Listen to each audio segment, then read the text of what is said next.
Hello, students, and welcome to the Political Science Class 7, Chapter 1, Part 3. In the last video, we discussed about the other kinds of equalities and saw the two stories, one about the Dalit child and the second about the Ansaris. What did we learn from the stories? That we are not equal on the basis of caste in this human world, in especially in India. So we can't do anything but only spread awareness and awareness among the people. So let us start the next topic in this video, that is recognizing dignity. That is our part 3 of the video. If you are new to my channel, then please subscribe my channel for the next videos.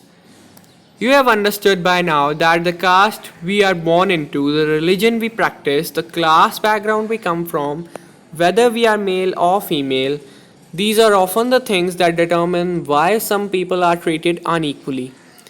हम जिस भी background से हैं, हम cast background से हैं या religion से हैं, जिस भी क्लास बैकग्राउंड से हैं, हम मेल हैं या फीमेल हैं, ये सारी जो बातें हैं ये बहुत मायने रखती हैं कि हम इक्वली ट्रीट किए जाएंगे या unequally.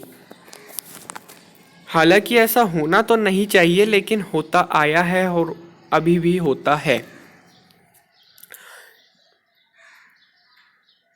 Om Prakash Valmiki and the Ansaris are being treated unequally on the basis of differences of caste and religion.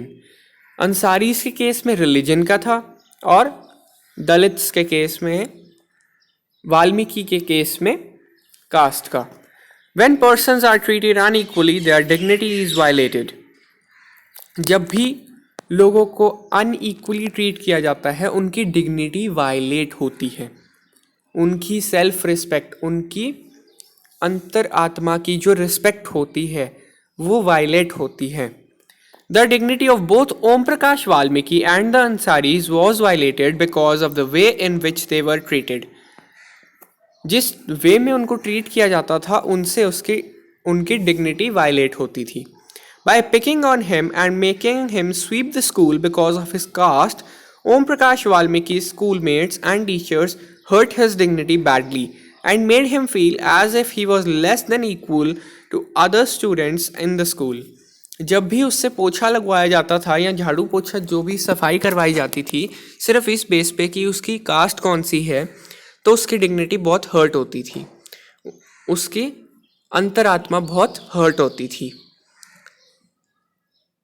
और उसकी सिचुएशन कैसी होती होगी एक चाइल्ड के बेस पे, आप वो इमेजिन भी नहीं कर सकते. Being a child, Om Prakash Valmiki could do very little about the situation that he was in.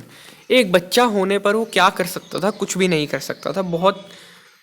बहुत ही कम ऐसी चीज़ थी वो जो कुछ कर सकता था, क्योंकि वो एक बच्चा था, उसे कोई भी ऑपरेस कर सकता था, दबा सकता था.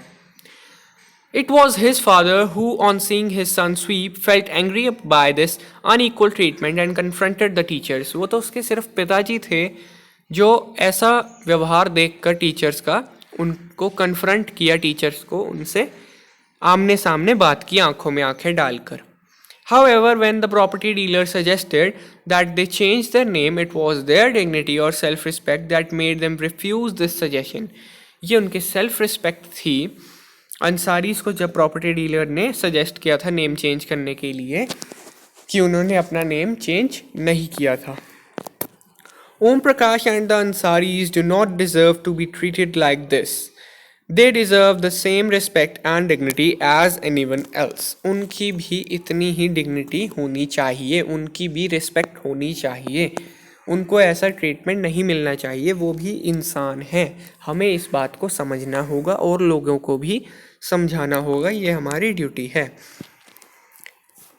So this video was a short one and we discussed the recognizing dignity topic.